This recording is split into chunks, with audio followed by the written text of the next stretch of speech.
Okay, so we might as well jump into it because the last time we spoke, you had mentioned that you were going to write a book about Jesus. So I wanted to start there. What are you working on it? What's going on book wise or work wise for you? Yes, I'm still doing writing when I'm not traveling. It hasn't evolved into a book. I'm doing more casual kind of writing as things come to me during meditations. Um, but the energy stream that is normally behind a book hasn't actually started yet. So this may or may not happen.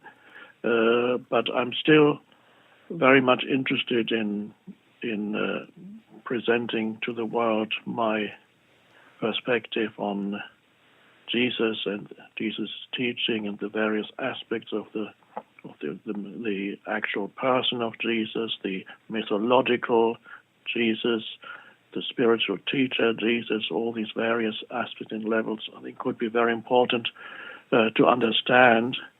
Not only for Christians, but for anybody. But so this may still happen, but I can't tell you when exactly it's going to actually evolve into a book. Does this feature in your talks at the moment, Eckhart? Do you talk on Jesus a bit? Or? Not too much. When Okay. I'm focusing on that, of course I do from time to time mention Jesus in talks, and of course I never know beforehand what I'm going to say, so it may suddenly happen, and occasionally it does happen. But I don't particularly focus on it in talks because I wanted to germinate, so to speak, before I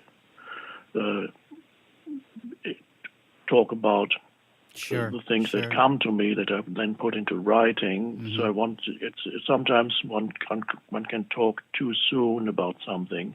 Sometimes one needs to remain quiet for a while to let things grow and evolve.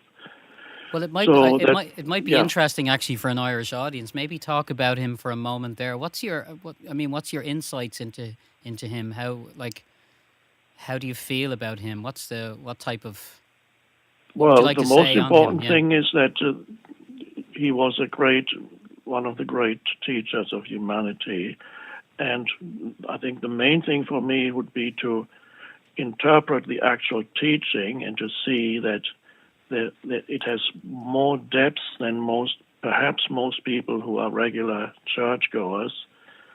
And the teaching has greater depth than most people realize. So one of the main things that I want to reveal is the actual, one could almost say the hidden meaning behind the teachings of Jesus. So obviously, I don't want to talk too much about that at this point for the reasons I just explained. But that is the essence of Jesus, is his teaching for the transformation of consciousness, because basically that's what the teaching is about, and the recognition that there is a dysfunction in the collective human consciousness, which he realized that's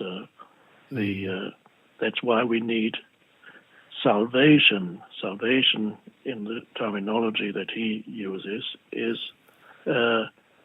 transcending the dysfunction that we all inherit, which is sometimes in Christianity called original sin, which is sometimes just called sin. But really what that is a dysfunction in the collective consciousness, which you can see clearly when you look at history or when you listen to the news tonight. You can see that there is a dysfunction in the collective consciousns, and that produces enormous amount of suffering. Jesus recognized that, and the need for, and he points to the possibility of living in a different way. And so it's all about that. So there's a very deep and wonderful teaching there, and it's also important for the Western world to recognize the depth that is in that teaching.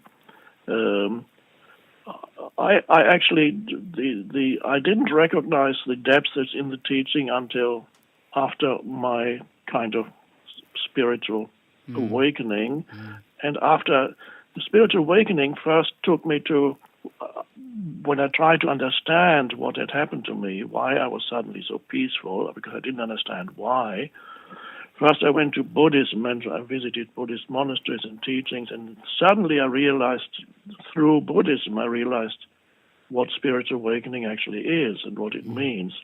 And then, almost accidentally, I picked up a copy of the New Testament, and suddenly at that point I realized the depth of the teaching that's there. Now, of course, the teaching of Jesus has not come to us in an unadulterated form, because in many cases the people who wrote down what he said already didn't fully understand what he was talking about, and others who later copied those texts added things according to their limited understanding. So all these things I also am writing about, to see what is actually the essence of the teaching and what are the additions to it that are actually not part of the original teaching. So anyway, that's a long story, so I could probably talk for a few hours about it. I'm touching on, it sounds like you're kind of exploring it right now. You're kind of, you're feeling into it, I suppose. That's right. It leads into my next question, because you mentioned the news there.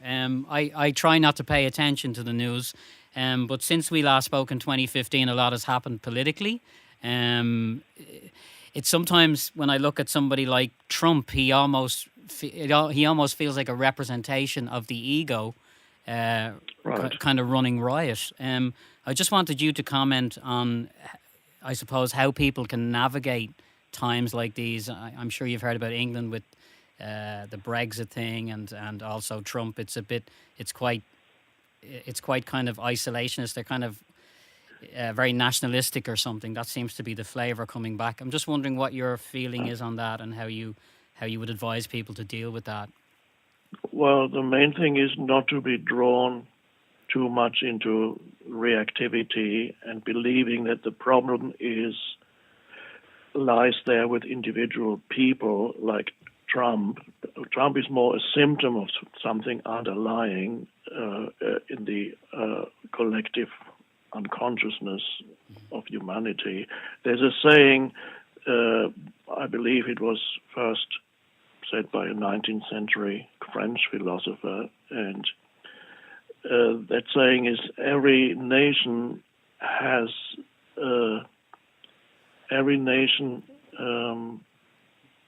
the government that it deserves. What that means is that the government of a nation tends to be a reflection of the underlying collective consciousness or unconsciousness of the nation. So that's and so there's something, what we see on the surface of life when we listen to the news and so on. These are symptoms of underlying movements of unconsciousness. So the unconsciousness has to come to the surface in order to be seen and to play itself out. You can't stop it, but you can only, as an individual, you can make sure that you are not part of it by being drawn into reactivity, into anger, so that there's a deep understanding of why these things happen. These are. It has to come to the surface, because something that is not recognized within oneself, this applies both to the personal and the collective, has to be experienced as an outer event. So the unconsciousness that is not recognized within will then be experienced as an external event. The external world becomes a reflection of your own consciousness or unconsciousness. And that happens both on a personal level and a collective level. So here, on the collective level, the events that we are experiencing now and we are going to experience, and I think things could get considerably worse than they are now, but that's all part of a larger movement of something that needs to happen, so that, because also these seemingly negative events, they are negative seen from one particular perspective. They are definitely negative. But seen from a higher perspective, the different levels from where one can look at events, seen from a higher perspective, these are necessary events for the awakening of humanity. And just as the individual often needs to go through considerable suffering, which brings about an awakening, the collective also, it seems, has to go through suffering, ultimately self-created, has to go through suffering and experience the suffering in order to be pushed into, almost forced into, the spiritual awakening or shifting consciousness, whatever you want to call it. So that's the role of suffering that's often self-generated, but ultimately has a purpose and function within the evolution of humanity. Yes, yes, and it's funny because It's sometimes you think, you look back on Obama and you think, oh, we were onto it just the world felt nicer then, and I'm reading a book at the moment about John Lennon, and he reflected on the 60s and the 70s about when this book was written years ago, a biography of him, and he was talking at that time about the 60s and how it was the beginning of something amazing and peace was really coming around. So it seems like we're in this kind of cycle where even as an individual, you think you're progressing quite, you're progressing, Right. and you're not going to go back to suffering again in the mind. But it doesn't really work like that. It's like waves. It's like No, cyclical waves. Yeah. that's right. It's the evolution of consciousness is not a straight upward movement. It is cyclical. It always involves a regressive period. And then after a regressive period, you move forward again, but further than you had been before. So that's how our consciousness evolves. And I believe that we are now at a point where there's definitely a regressive movement has already started. And how far it will force us to regress, I do not know. But it does not mean that every individual alive now will internally be drawn necessarily into that regressive movement of consciousness. It's mostly humans who are completely unconscious yet have to go through that suffering and experience that most strongly. On an external level, things may become challenging for almost everybody, but that's fine. We grow through challenges.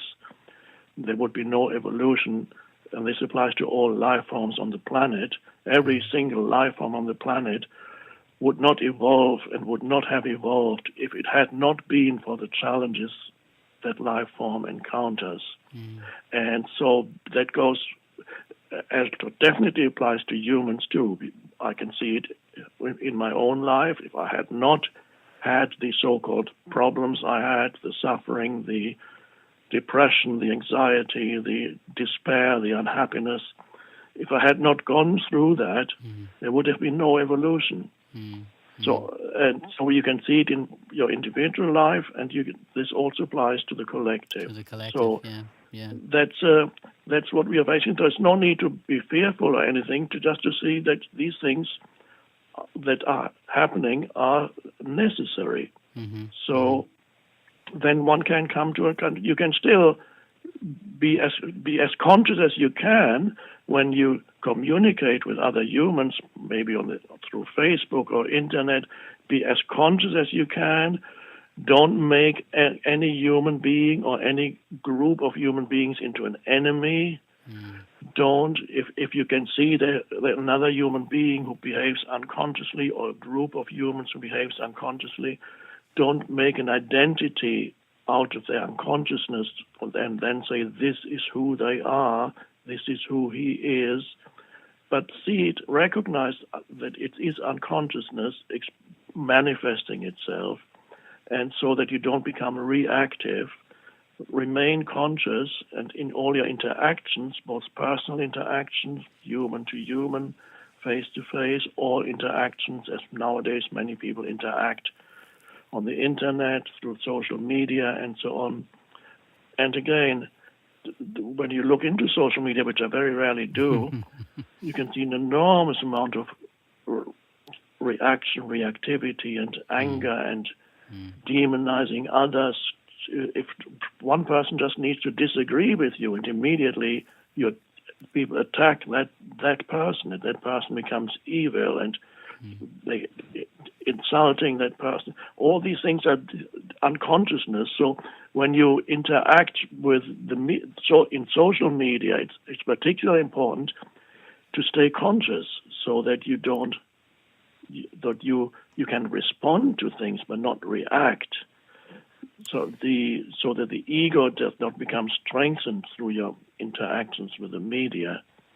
So bring the light of consciousness into your communications. Be present, so that you speak from presence rather than reactivity and ego. It's prompting me to think about a question that is further down, but I think it leads into it now. When a person witnesses someone close to them behave very unconsciously within their family towards another family member, or just you can see them kind of reacting just from a pattern of anger, what's the best way to approach that situation if you see it without judgment, or should it be none of your business? Do you ever call people out? Do you ever feel it's appropriate to call people out? Sometimes it is, sometimes it isn't. Sometimes you have to wait for the right moment. The important thing is that when you do that you yourself are free of reactivity, so that there is no anger in what you say, or aggressiveness, or whatever, any kind of negative emotion or ego in what you say. You need to make sure internally before you say anything, am I totally clear and present now, or am I reactive? So when your words come from presence, then you are not making the other person wrong. When you make the other person wrong, or you accuse the other person of something, inevitably, your communication comes from ego. So if there's no attempt to make the other person wrong, or to attack the identity of that person, if there's no sense of attack or accusation about it, if there's clarity, then communication, and then you have to wait for the right moment when that person that you're attempting to communicate with is at a moment when they're relatively conscious, because humans are not always at the same level of consciousness unless they're extremely aware and present. Most humans manifest various degrees of unconsciousness in different situations and different times. So sometimes people are surprised when they start living with somebody that maybe you have a relationship, you move in together, or you get married, then you start living with them, and the moment comes when this person that you're now living with manifests an aspect of his or her personality that seems to be almost a stranger that you hadn't known. And sometimes people get shocked when they see there's not actually one person there that you're living with. There can be almost different persons or sub-personalities manifesting at different times according to the situation that they are in. So you have to be careful when you address somebody to catch them in a moment when they're relatively conscious and not being possessed by their ego or their mind. And then if you also are present, then the communication is possible. It's a very, very delicate thing to point out to somebody that he or she has been behaving unconsciously. The important thing is you need to be totally present and conscious when you point that out. Otherwise, you will be drawn into that person's unconsciousness. So instead of bringing presence into the interaction, you will both be drawn into a fight. Thank you, because that was you cannot correct an ego. You cannot address the ego in that person, because the ego will always win. The ego loves the drama and fighting back. So it's a very delicate thing. The important thing is your state of consciousness in the moment of communication with the other person. One of your quotes talks about not to take life too seriously. So it leads me into this question about reality. How real is reality? Um, we had a talk recently, and a person asked about similar question to what I asked about politics, and the teacher on the stage said, "Well, I wouldn't really pay any attention to reality because it's not real." And it caused a bit of a stir in the audience. I just wonder what your riff on reality would be. Yeah, well, that's an interesting word. Real and reality can be defined in different ways. One could say what we perceive is real. You could say a dream is unreal and our waking life is reality. But on another level, a dream is also reality. It's a real dream. and our sense perception are real sense perceptions. So it's a question of from what level we are looking at things. Anything what we call reality, of course, many philosophers in the past and spiritual teachers have used the term dream or dream-like quality, or the unreality of reality, that it's all a little bit like a dream and therefore ultimately not real. One thing is for sure, there's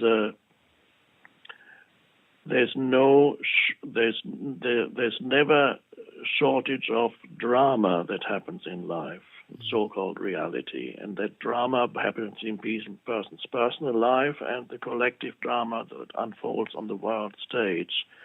It's as if there were some script writer, screenwriter in the sky that comes up with ever new ideas to create challenges for humans.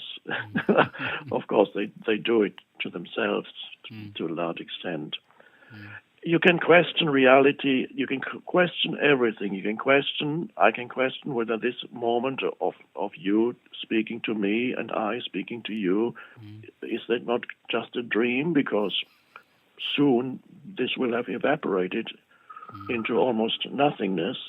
So you can look at reality as, yes, there's a dreamlike quality because everything is so impermanent. Everything dissolves so quickly. So you can question whether what we experience as reality is ultimately real. All this can be questioned. However, there is one thing that cannot be questioned. One thing that has to be and is necessarily absolutely real. And that thing is that at this moment, I am conscious. At this moment, you are conscious. If I were not conscious at this moment, nothing would be experienced. So even if it is a dream that we are experiencing now, there must be a consciousness in which the dream appears and is being experienced. So this reality, it may be real, it may not be real. Partly it's a question of semantics, the use of words. But the important thing is to realize there is an ultimate reality underlying all the manifestations in the sensory and physical realm. There is an underlying reality without which nothing would exist. And that underlying substratum, so to speak, is consciousness. And that cannot be questioned. Everything what you experience may all be unreal, but the fact remains you are conscious and you are experiencing that. So the essence of reality is consciousness. And if you find that in yourself, if you become aware of yourself as consciousness, in other words, if you become aware at this moment, there's only this moment, if you become aware of this moment that you are conscious, you can sense, so to speak, your own consciousness, which is not your own, we just call it your own. If you can sense that, then you get to the essence of who you are, and that is real, and everything else appears in the light of consciousness. But consciousness itself is the light in which everything appears, in which the world unfolds, arises and subsides, is born and dies. Every phenomenon arises and passes away, arises and passes away. Mm-hmm. What does not pass away is the present moment, and ultimately the space of the present moment in which everything happens is the space of consciousness.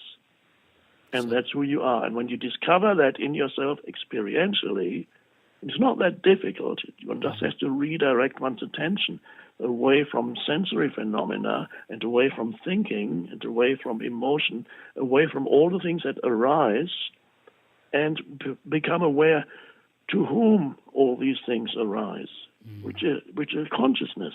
Mm-hmm. And suddenly you become still and alert and present, and you've realized the essence of who you are. Nice. That's reality. Okay. Thank you, Eckhart. Teachers that you admire right now, are you reading anybody's work? Are you looking at anybody? Anybody that you feel is inspirational right now in the world?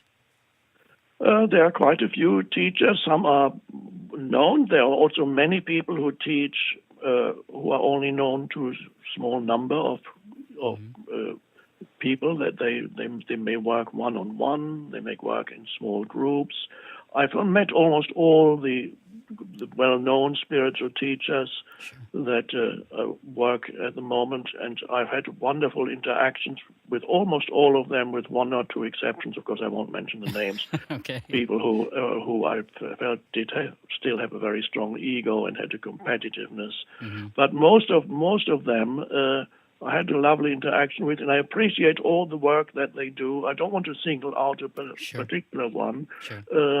I love listening also to other teachings when they come from truth and essence. Because that can be expressed in many different forms.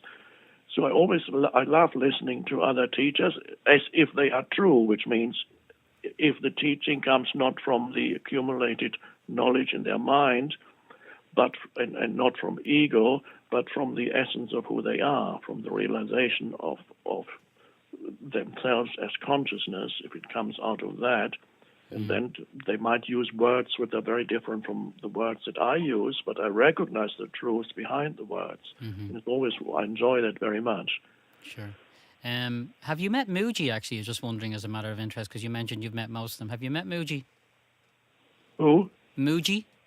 No, not yet. He's Okay. one of the few I haven't met yet. Okay. I was wondering, had you met him? And my next question is about enlightenment. I know this is kind of mind stuff, but are there many levels, do you feel, of enlightenment? I heard them describe recently self-realization, enlightenment, unity consciousness, Shiva consciousness.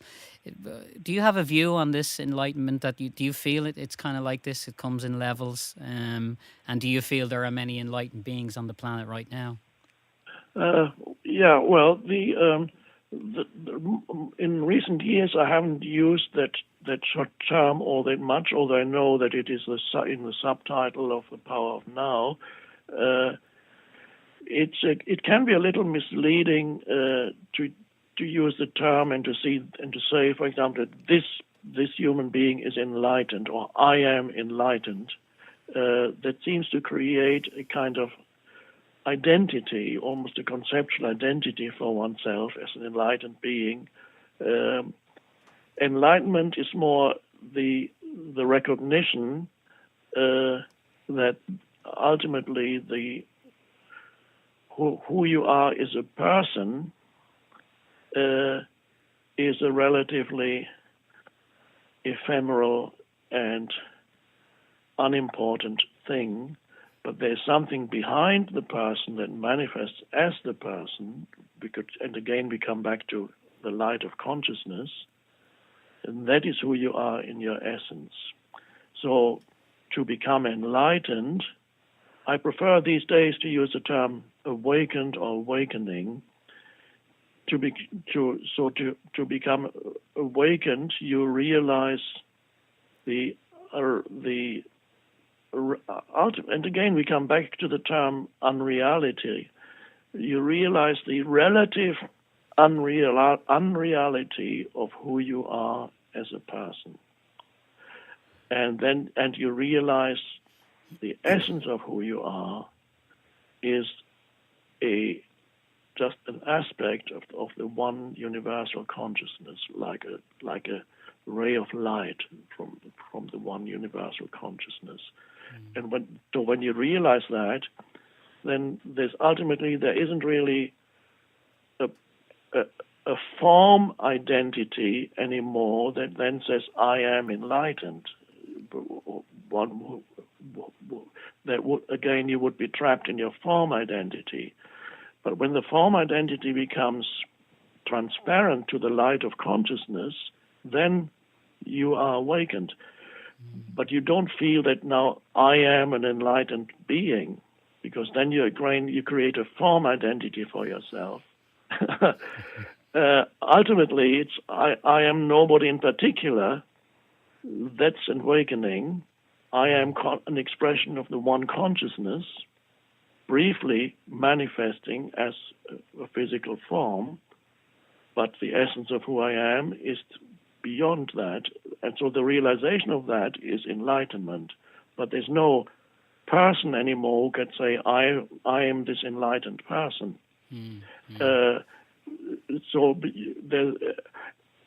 Again, the question, are there many enlightened beings on the planet? I know that there are many. There's a fast-growing number of humans on the planet who are in the process of awakening. It doesn't mean they necessarily are totally free of ego and identification with their mind and their emotions, but they are on their way. They almost everybody who comes to me to teachings, talks, and retreats and so on, they are all awakening. They are transitional, so to speak, beings between the old consciousness and the new consciousness. And so humans are various degrees of freedom from ego and from identification with mind, which is ego, and emotions. They exhibit various degrees of freedom, and even that not on a permanent basis. Most humans go back and forth. Once the awakening process has started, they're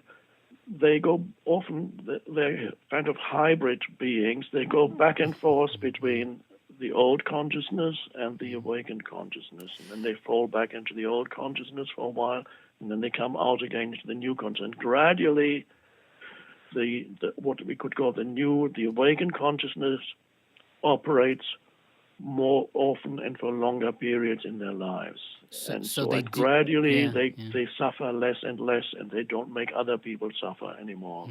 They don't create their own suffering. There's no more drama in their lives. All these things gradually disappear from their lives. Who knows? There may not be an end to it. It may well be that there is no humanity is a work in progress. Humans. We tended to believe for a long time that there was a point when humans were created, and then that was it. And then God walked off and left us to our own devices. But actually, the evolution of humanity is a work in progress. We are still evolving. One could almost say that most humans have not fully reached their full humanity yet. They are still evolving towards it. And that's actually Confucius, the ancient Chinese philosopher, said that he lived about the same time as the Buddha, 500 or 600 years BC, and he said that most humans are not fully human yet. That's an interesting statement. So they're not, the evolution towards a true human being is not yet, is a work in progress, and humans manifest many different levels of consciousness and unconsciousness. So very interesting to look at. But you can know all these things just by looking at your own life, Sure. how consciousness operates in your own life. Mm. And then you'll see probably that sometimes you're very conscious and you can deal with situations consciously, and occasionally you're drawn back into reactivity, ego, negativity, problem making, drama making, and so on. When you had your experience, you said to me the last time that you had an 80% reduction in thoughts. Yes. That has maintained, I presume. Yeah, yes.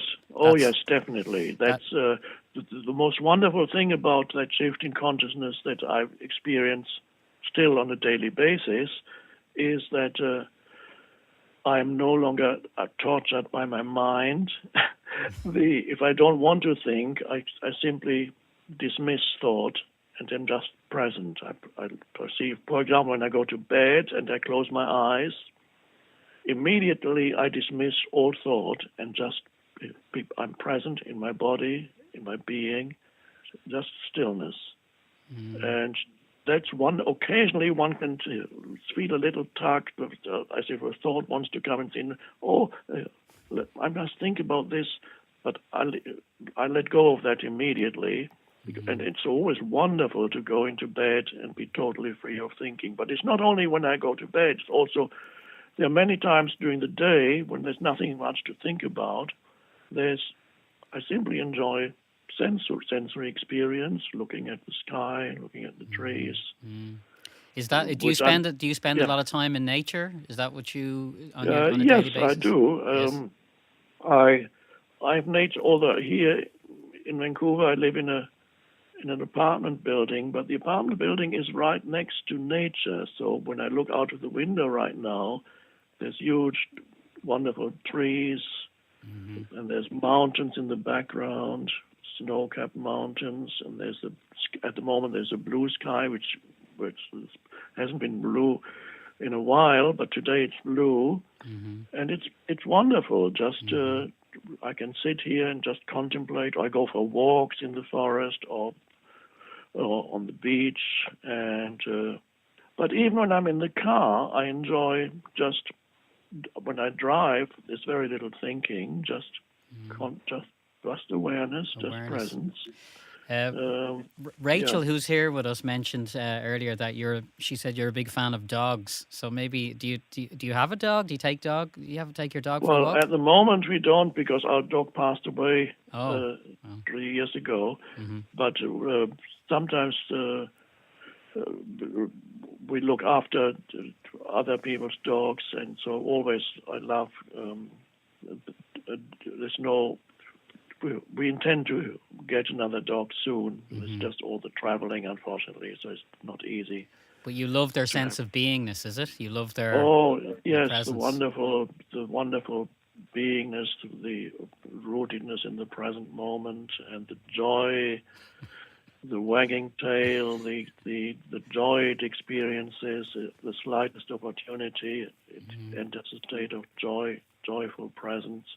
And of course, I wrote a little book together with a cartoonist. It's called Guardians of Being, and I don't know if you've come across it. No, actually, no. And it's a book about mostly dogs, a few cats too, but mostly about dogs. So it's there's cartoons of dogs, and with a little always illustrating a little saying of mine, usually about dogs or cats or animals. I point out, for example, and a dog has no self-image. Humans have problems with self-image and self-confidence, and do I love myself? Do I hate myself? Now, the animal is not there. The dog just is him or herself. It hasn't arrived at thinking yet. It is still more rooted in being. Now, we can't go back there. I call that to be below thinking or to be above thinking. Most humans exist on the level of continuous thought. involuntary, continuous thought, a lot of the time completely useless, and a lot of the time quite negative. So that's where most humans exist, on the level of thinking. Animals, dogs, exist just below thinking. They're conscious, but they don't have a stream of conceptual thought running through their heads all the time, which creates an identity for them. So they don't have that mind-made identity. They don't have an ego. They just are. So they don't have a problem with self-hate or self-love or self-esteem or body image or whatever it is. All the problems that humans have, they don't have a relationship with themselves. Humans do, because they live in their mind. So they split themselves into two and say, I hate myself. I love myself. I have a complicated relationship with myself. Dogs don't have that. They are rooted in being. The ego hasn't arisen yet. The thinking mind hasn't arisen yet. Now, when we become free of the thinking mind, we rise above thought. We don't fall below thought. But once we are above thought, we are in a similar state, but with an added dimension to the dog. We are in a state of joyful presence, but there's more to it. There's an added dimension of awareness that the dog does not have, because we've gone up to the next evolutionary stage. But in the meantime, for many humans, their dog or their cat keeps them sane, because it's the one place where they can truly interact without the interference of the conceptual, judgmental mind. Because when they interact with their dog, they know they are not being judged by the dog. The dog does not judge, because the dog doesn't have thought. The dog accepts you the way you are. There's a funny saying which says, "Please God," it's a prayer. Please God, make me into the person my dog thinks I am. Now, the answer, of course, is the dog doesn't think, and this is why the dog accepts you unconditionally. But and the same thing can happen when we rise above thought. We can meet other human beings without the compulsive judgments that otherwise would be there, that interfere with true relationship. We're on to a totally different question now about plant medicine and ayahuasca and psychedelics. The reason I asked this question is because I suppose I'm part of the spiritual community here, and it's become people are using it quite a lot. It's becoming quite popular. Do you see it as a road to enlightenment for people? It is not. I don't see it as the road to true and lasting awakening, but for some people, it can give them a glimpse into freedom from the mind, what it can be, a glimpse out of the prison of their conceptual mind, the conditioned mind. It can give them a glimpse of freedom. I had years ago, people had always been asking me about similar questions, the question you just asked. They asked about LSD and acid, and I thought, well, finally I have to try it, because I can't really answer these questions if I don't try it. So I took some acid, and I experienced what it is. I never felt the desire to repeat that experience, because what I experienced wasn't as great as my normal state of consciousness, but I could see that what I experienced, for example, was an enormous amplification of sensory experience, as if, so to speak, if somebody had turned up the volume on all, not only on hearing, but on smell, colors, on seeing, Yeah. color, everything was so vibrant. In fact, what I experienced was being so bombarded with sensory experience that there would be no time for thinking anymore. You would just be experiencing. And for me, that was nothing special, because I wasn't thinking much anyway. But I can see a person who is trapped who is completely identified with a voice in their head, which is the usual compulsive thought processes. For a person like that to experience for a moment to be taken out of that and just to experience sensory perception in that way would be a revelation.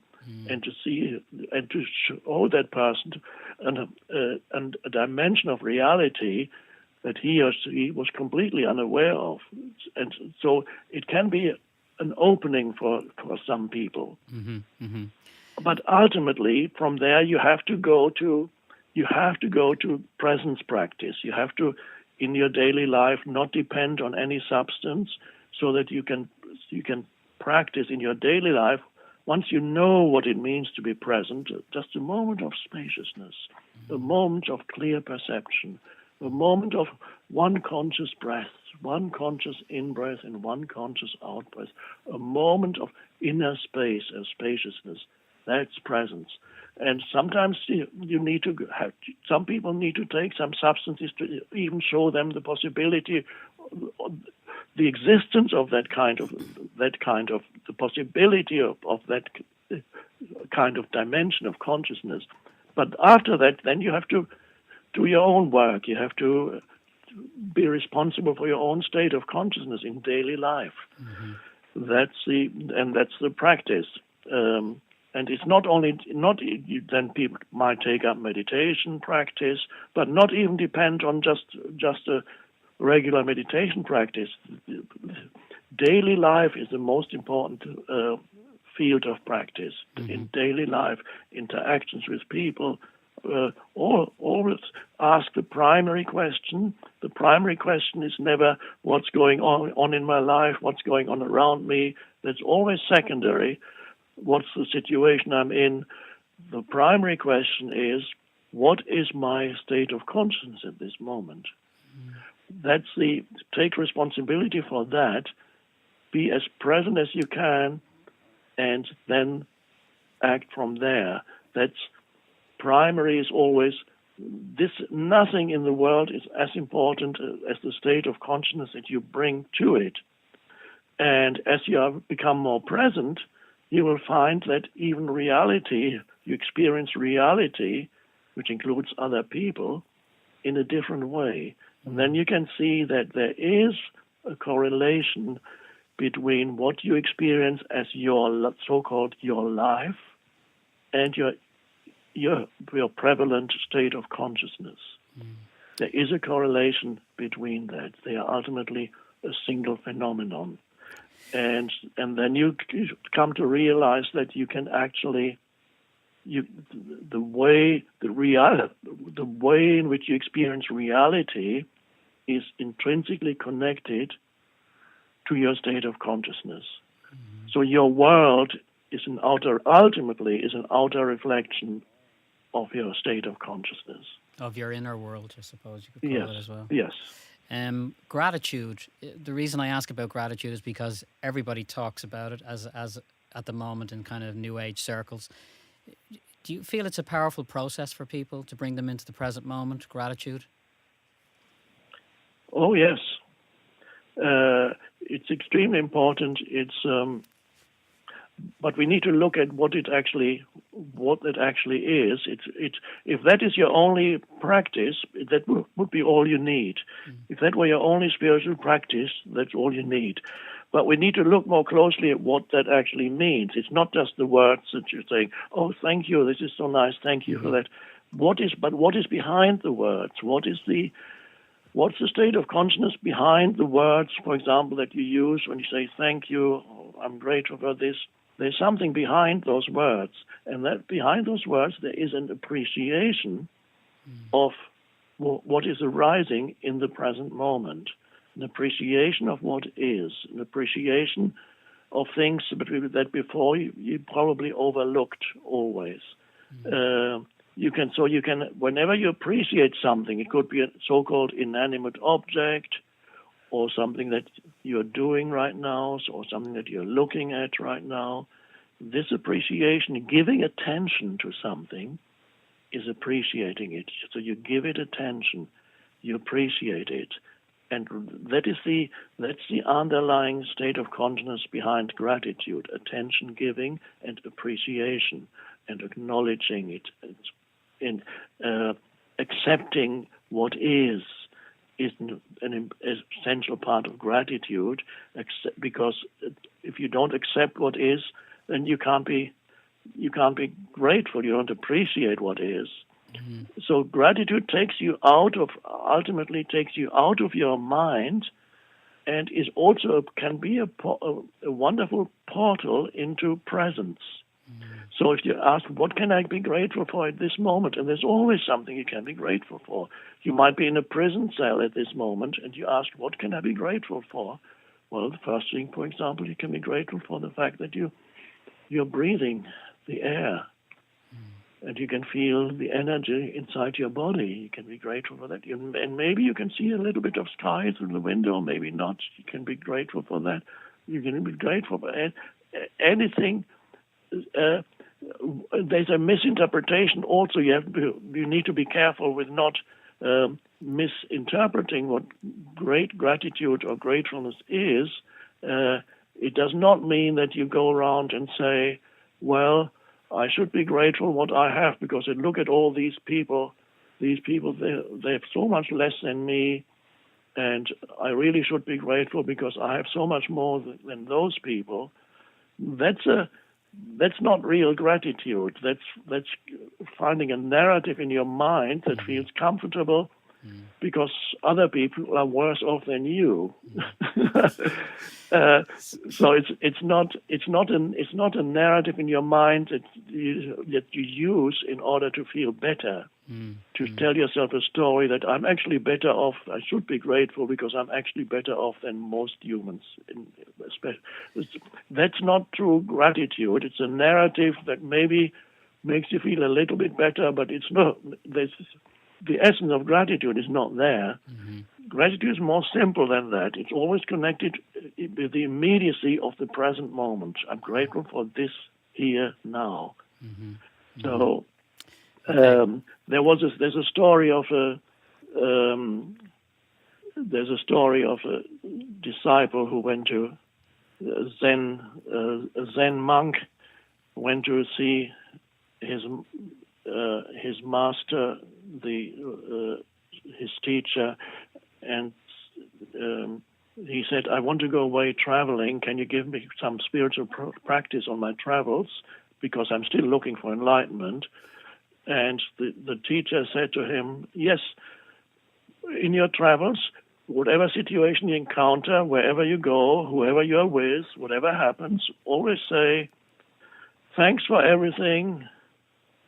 Thanks for everything. Just a moment, how's it go?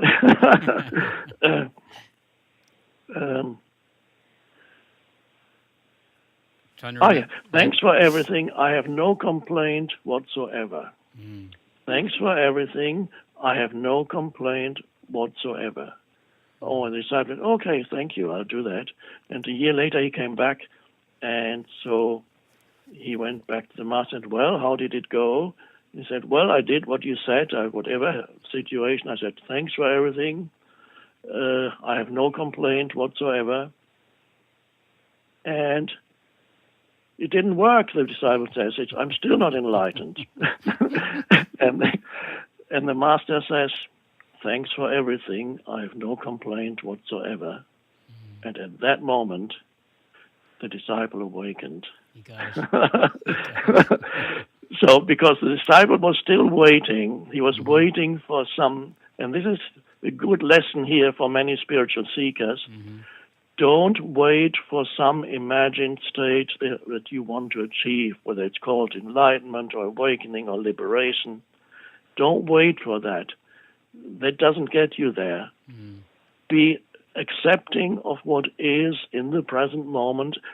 As I put it in The Power of Now, accept each moment as if you had chosen it. Mm-hmm. And then this gratitude arises, which says, thanks for everything. And the second part of this is very important too. I have no complaint whatsoever, because the complaining mind keeps the ego alive. People don't realize how often they complain internally, externally, but even more internally about the present moment, about situations, about people, and so on. Thanks for everything. I have no complaint whatsoever. that it can become, if you really apply it and you realize what lies behind those words, you don't need to look for enlightenment anymore. You don't need to look for awakening or liberation anymore. You're already liberated. When you are aligned with the present moment fully, you're already liberated. There's nothing to look for. It's when you live in the duality where it's good and it's bad, it's like a seesaw. Whereas when you just approach life with this neutral space, yes, you feel very much safer. You feel much more, free. Yeah. Thank you. That was a great answer on gratitude. Your own daily I think practice. we need to stop soon because I have something else coming up. Okay. Any more questions? Yeah, there's one there that I think is important. It's about parents. Well, you asked a couple of readers, so we're getting a lot of people concerned about their children and social media. Younger people are suffering with anxiety in their teenage years quite intensely, actually. I've heard of a number of cases. What advice would you give to the parents on how to help their children? Well, the most important thing is to give them attention. Of course, not all the time, but so that there's a true relationship. These days, most parents, when they think they're giving attention to their children, they're giving attention through the medium of do this or don't do that. Now go and do this. Have you done that? Now let's do this. Have you brushed your teeth? Have you done your homework? Have you just don't do this? Don't go there. Don't do this. They think they're giving attention. They're not really. They're giving attention means to look at the child and to listen and to be present with the child. Then you can truly communicate with the child, to give the child the gift of your presence. So when you listen to the child, not always immediately have some commentary of what he or she should do or not do. Just listen. Just be still. Look, listen, so that the essence of who you are can reach the essence of who the child is. And then the child will feel recognized by you in their being, and they sense that.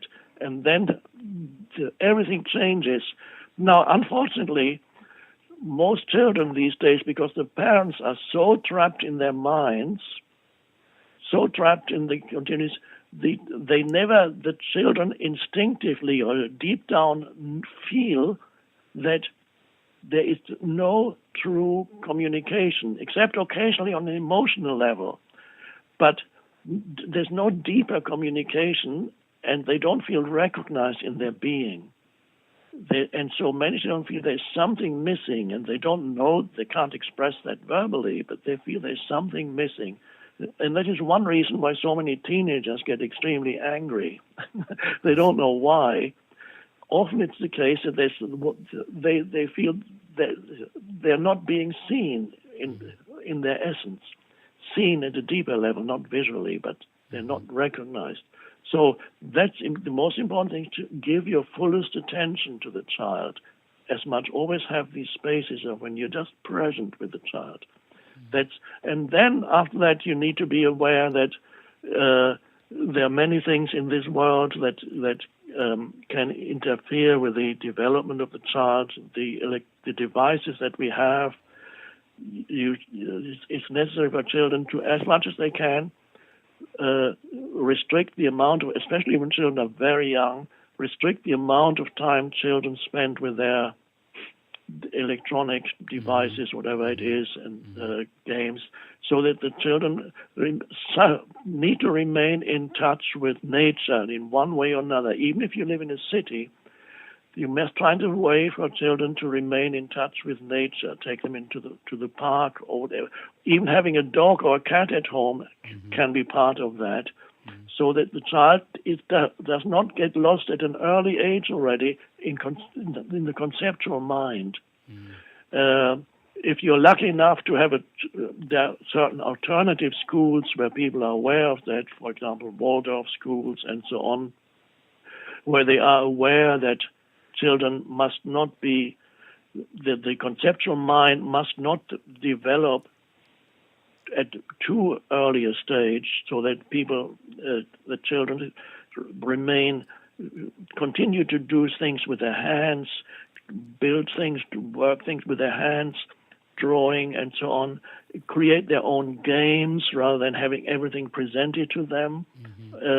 This is how it used to be in the past. Children would invent their own games, but nowadays they just consume the games on their devices. And many children don't get out of the house that much anymore either. They just sit in their room, and so the parent needs to be very much aware of that to counteract the potentially very destructive effect of device. There is a good side to them too, but potentially these things can be very destructive to the development of the child. Attention span is one thing that many young children these days have a very short attention span, and that again is due to the continuous interaction with these electronic devices and consuming media and movies. And that's very important too, that the child can take the child out into nature, even if it's just an urban park, and encourage the child to look, point out, look at this, that, touch this, smell this. Extremely important, so the child does not get lost at an early age in the conceptual conditioned mind. So that's it's always challenging. Every age has its own new set of challenges. So the challenges that we have now in education are very different from the challenges that people had in the past. So. Yeah, with technology. No, thanks for that, Eckhart. We'll ask you one more question, a very quick one, and then we'll leave it at that. I know this is kind of twofold a bit, but I asked you last time for a book that you were reading at the moment that you were inspired by, also a movie that you'd seen recently that you were inspired by, and you gave me some good answers. Anything there at the moment, book and movie-wise? I can't think any movie at the moment that was inspiring. What book did I mention last time? I think it was The Fall of the Roman Empire or something like that, or... Oh, really? Yeah. It was. Yes. Well, that's the wonderful. Marcus Aurelius. In fact, only the other day I picked it up again and just read a few pages. There are some books that I go back to that I enjoy picking up and just reading one or two pages, and one of them is.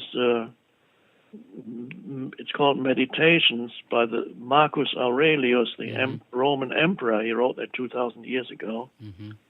That's the one you spoke about last time, yeah? So did I mention that before? Yeah. So that's one of your favourites. And then Ireland, I know you don't make a lot of plans, but is there, on the talk this year that you plan to do in Ireland, anything you want to talk about there that you're going to cover? Oh, no, I have no plan whatsoever.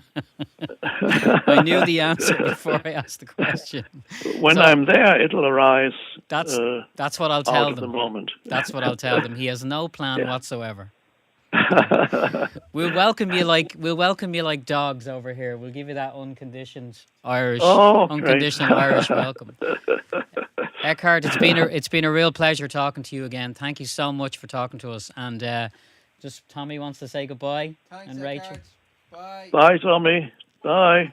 And Rachel, is it? Rachel, yeah. Yes. Bye. Thank you, Eckhart. Take care.